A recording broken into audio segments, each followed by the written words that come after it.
আসসালামু আলাইকুম প্রিয় শিক্ষার্থীবৃন্দ। তোমরা যারা 2025-26 শিক্ষাবর্ষে রাজশাহী বিশ্ববিদ্যালয়ে ভর্তি পরীক্ষা দিবে, তোমাদের ভর্তি পরীক্ষার জন্য চূড়ান্ত তারিখ প্রকাশ পেয়ে গেছে। আমরা আগে একটা ভিডিও বানিয়েছিলাম সম্ভাব্য তারিখ নিয়ে। সেই তারিখগুলাই আছে, তবে ইউনিটটা চেঞ্জ হয়েছে। আগের ভিডিও অনুযায়ী সেই তারিখগুলাই আছে, কিন্তু ইউনিটটা চেঞ্জ হয়েছে। চলো আজকের এই ভিডিওতে আমরা কবে কোন ইউনিট সহ সকল তথ্য এই ভিডিওতে জানবো।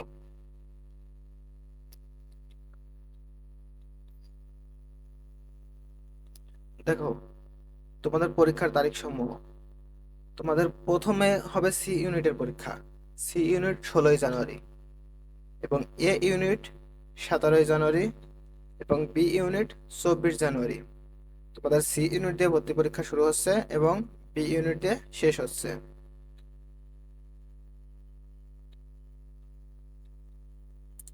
দেখো, এবছর কোনো সিলেকশন পদ্ধতি নাই, অর্থাৎ তোমরা প্রাথমিক আবেদন যোগ্যতা অর্জন করলেই তোমরা ভর্তি পরীক্ষা দিতে পারবে।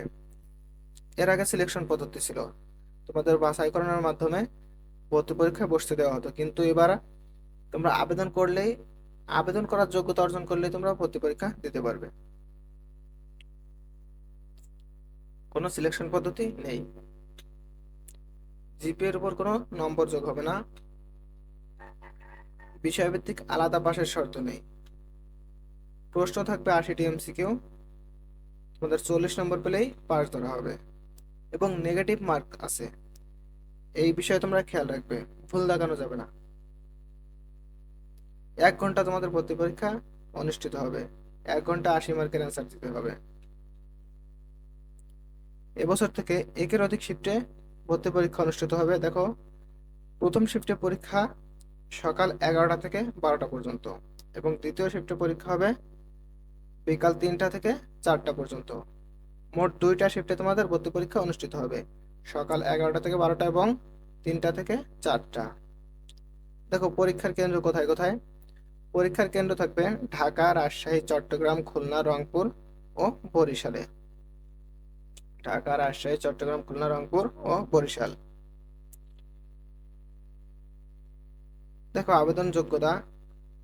তোমাদের মানবিক শাখাদের জন্য এসএসসি বা সমমান ও এইচএসসি বা সমমান উভয় পরীক্ষায় চতুর্থ বিষয় সহ ন্যূনতম জিপিএ 3.00 সহ মোট জিপিএ 7.00 পেতে হবে। বাণিজ্য শাখার ক্ষেত্রেও একই। এসএসসি বা সমমান ও এইচএসসি বা সমমান উভয় পরীক্ষায় চতুর্থ বিষয় সহ ন্যূনতম জিপিএ 3.00, মোট 7.00 পেতে হবে।